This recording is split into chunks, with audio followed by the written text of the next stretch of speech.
Hi there. My name is O.S. Owen, and I am with the AARP Foundation. And today I'm joined with our wonderful, fantastic, phenomenal guest, Grace Winston of WTTW and WFMT. Good afternoon, Grace. Hello. How are you? You know what? I am so honored to be here. Thanks for inviting me, OS. Thank you for joining us, and thank you all out there in our viewing audience for watching in the community on KNTV 21. We really appreciate that, and we welcome any and all our phone calls today. So, Grace, now you and I have had numerous conversations. But for our viewing audience, tell us about the history, real quick, of WTTW and WFMT and how it came into play. Well, so WTTW is, you probably know, Chicago's core PBS television station. And it went on the air in 1955. It was started, but it wasn't WTTW at the time. It was actually NET, the National Education Television. And it was started by the first Mayor Richard Daley, a man by the name of Edward Ryerson, and then Irving B. Harris. They came together and they wanted to start a public television station. So they did.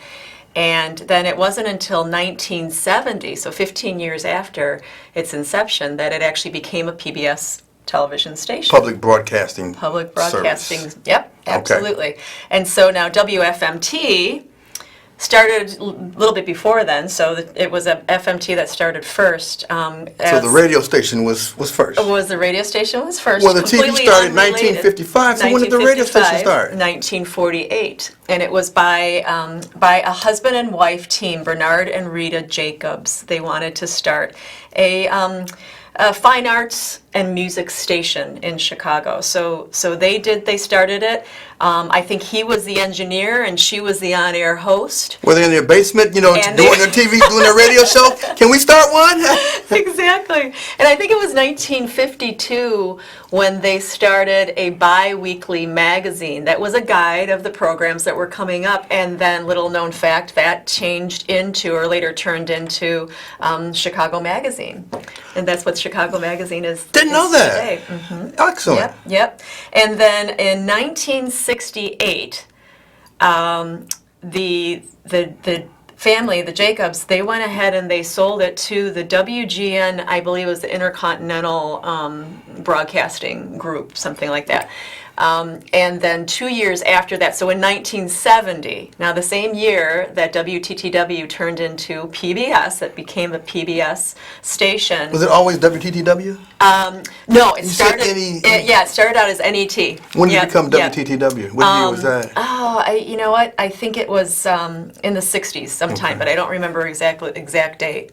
Okay. But then, and so 2 years after that, from what I understand, WGN donated the station, WFMT, to WTTW, and that's when it became, we became partners. So in 1970 is when WTTW and WFMT came together. So they got married. They got married, exactly. It's been a wonderful union ever since for 49 years now in serving Chicago market. Well, that's fantastic. That's fantastic. Now, do they offer the same type of programming? I mean, one is radio and one is television, which is the public broadcasting system. Right. So what's the differences and where do they intersect? Well, we intersect quite a bit because our mission on both sides is to serve the community and to bring fine arts and educational program into everyone's homes and offices and everywhere. WTTW delivers educational, informative, and entertaining content 24 hours a day, 300. 11 television. And I'm very happy to say that we are in many ways, if not one of the top PBS television stations in the nation. We are very, very good at delivering local-oriented original programming, like Chicago Tonight. Chicago Tonight Is a daily the news Check magazine Please. program. Oh, you got so many Exactly. programs. Yep. But now you were telling earlier that the mission statement. Yes. What's the mission now? Has it Yes. changed or has it been enhanced? You know, I would say it's been enhanced. We used to have a long mission that you needed to take a deep breath halfway between getting it out. But now we very simply, we enrich lives, we engage communities, and we inspire exploration. And that is the credit of our wonderful CEO, who's now been with us at WWCI for about a year and a half, Sandra Cordova-Misek. And just wonderful person that is taking us in even bigger and better directions. Well, you So- said enrich lives, and I think that's where our programs intersect, and we've had such a wonderful relationship with you, enriching the lives of our volunteers and potential volunteers. I mean, we deal, and mostly in the programs we work with, we deal with folks that are 50 and over. And right. we're still vibrant, we're still dreams, we still have so much to offer. In fact, I think that more than half of the world's discoveries come from folks who are 50 and over. Absolutely. Okay, like me, not like you, of course, because you're not there yet. Oh, well, thanks for the compliment.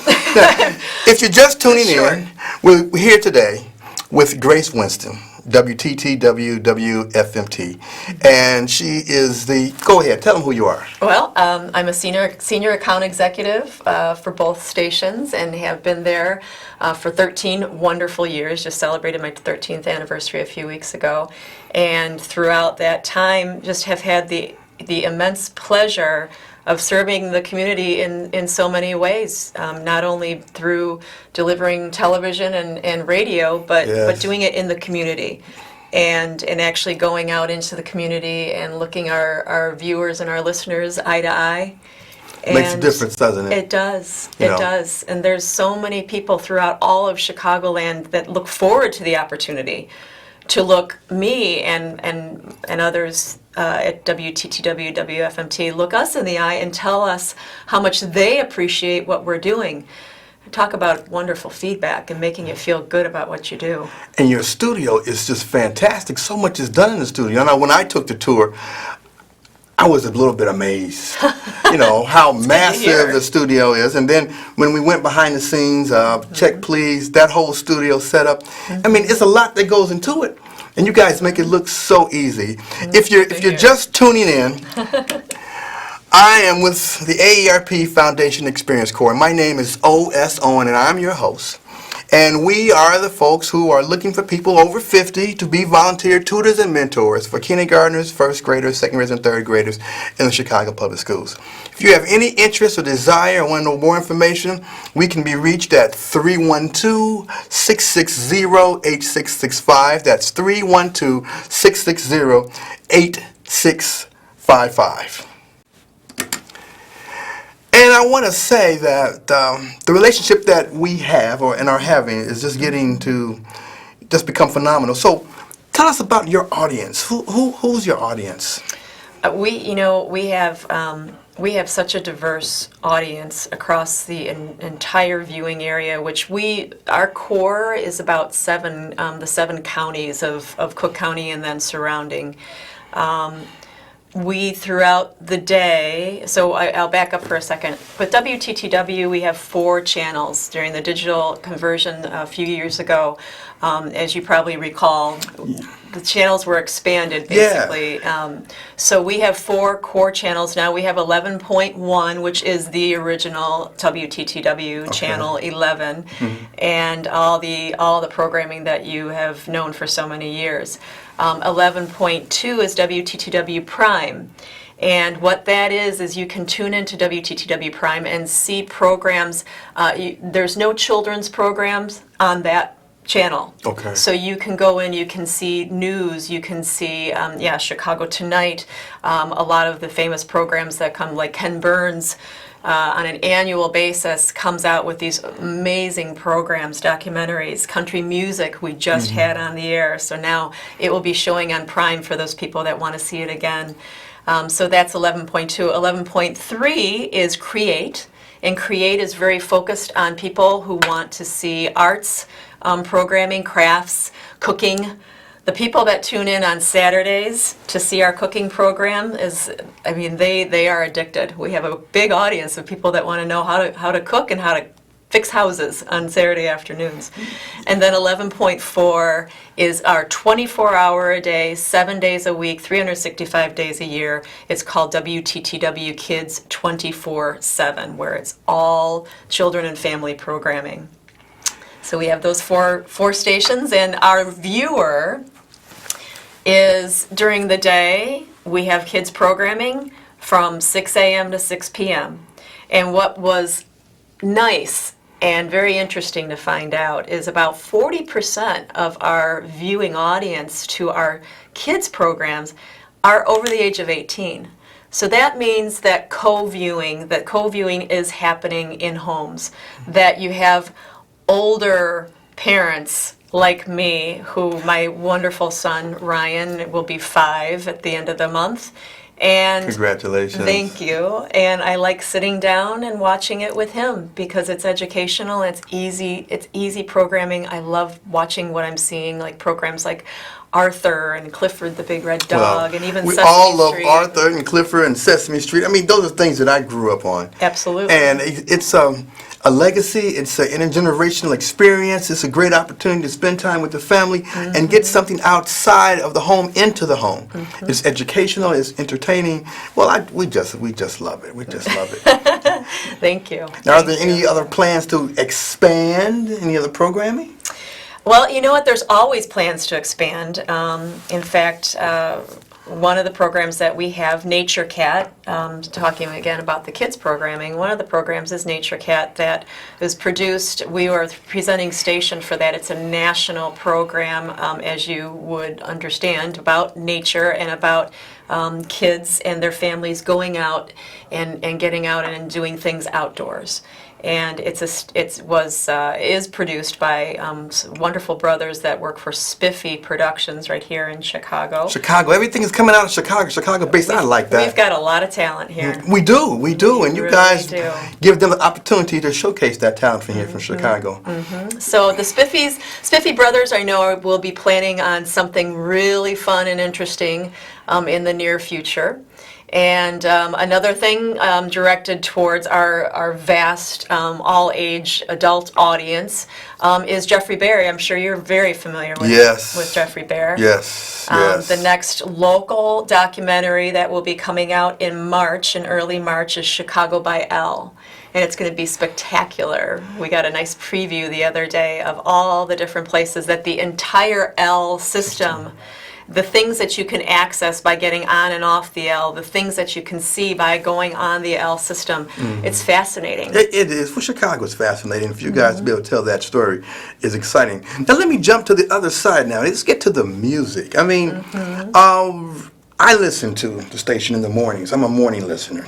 And I listen because in the mornings I hear the birds chirping and I hear nature calling. And when I'm in my car and I turn on WFMT, it just continues that feeling for me. I've got my top open, I've got my windows rolled down, the air is blowing in, I can smell the water, and I hear this wonderful music, and it's so calming. And at that time of day, you're focusing on, I gotta do this and I gotta do that. And I just enjoy the programming. I'm an old school musician. Bass player, bass violin. I didn't know that. I guess we'll have to have you come in sometime. Well, no, I don't play anymore, and you don't want to hear me play anymore. However, it just takes me back to a wonderful place. I time travel, and I just encourage folks to give it a shot. I mean, I'm gonna tell a story. Music is a universal language. Yep. And many years ago, in another life, in another place, I met a gentleman. And he was speaking a language that I wasn't familiar with. It wasn't French, it wasn't Spanish, some type of, Slavic language. And I noticed he had a violin case. So some kind of way I got the bright idea. I put out a sheet of paper and I started writing notes, bass clef, treble clef. And we began to have a conversation through these notes, through the musical notes. And all he was asking me for was, do you have a light, And I'm like, well, you should have brought out a cigarette, I'll smoke one with you. And from that, we had this wonderful conversation. So I say music crosses all barriers, international, racial, social, physical, mental, emotional. And I guess when people look at our history, look at our culture, they look at the arts. They look at the music. They look at the paintings. And you guys are preservers of that. You guys help us keep our humanity. You guys help us have faith and hope in each other through music, through art. So just thank you so much for doing what you guys are doing out there. Oh, thank you for appreciating it, and thank you for tuning in. It is a pleasure, and I would even say an honor to be part of something like WFMT, because it is truly unique in so many ways. When we take your potential volunteers on the tours at WTTW and WFMT, when we go into the WFMT studios, I'm always so proud to show, it's a small room, but it has hosted international talent in that room, where we bring artists in from all over to be able to exhibit that talent. And we do a program on Saturday mornings that I'm so proud of. It's called Introductions. And it's designed specifically to shed the light on young talent from the Chicagoland area.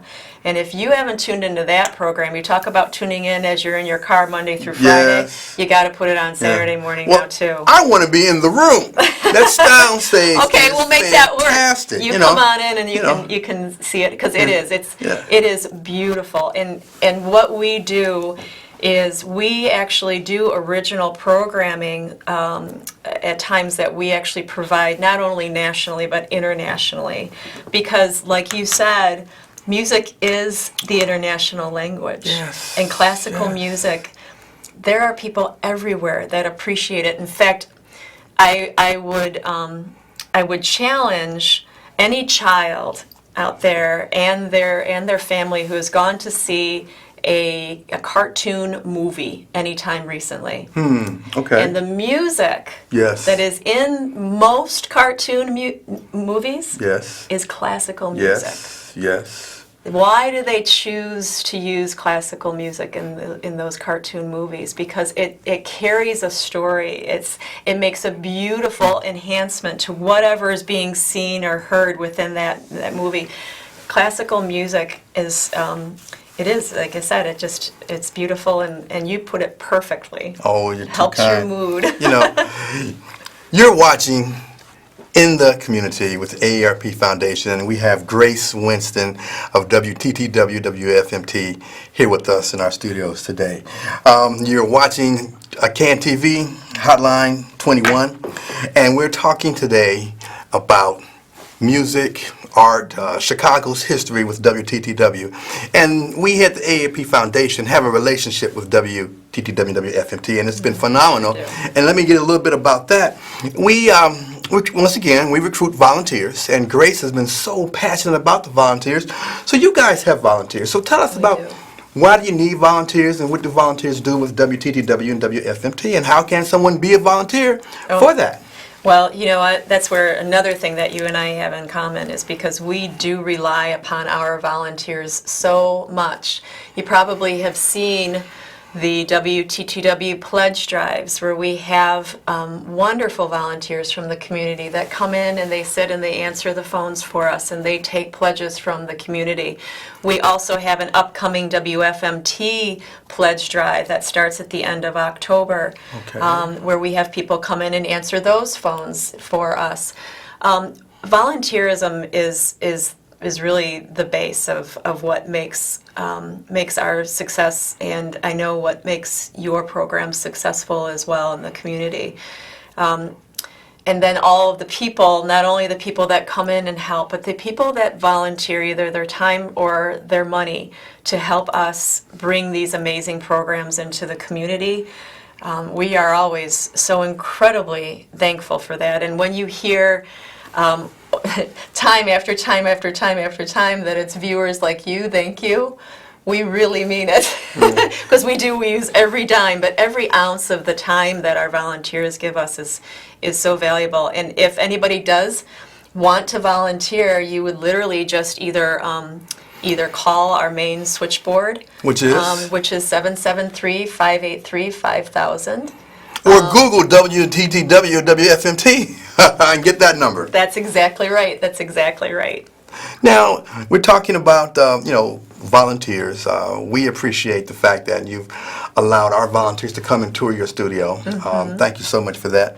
But now you've got some real unique programs, and one in particular that's close to my heart. I want you to give us a little detail about that program, and then tell us some of the other programs that we don't know about. Now, the program that I'm talking about, I think you know, is about the storytelling program. And for our listening audience, if you're just viewing in, we are here with the wonderful, the fantastic, the dynamic Grace Winston of WTTW WFMT, and I am OSO, and I'm your host. I'm fixture on the wall here, so I'm not going anywhere. I'll be here all the time.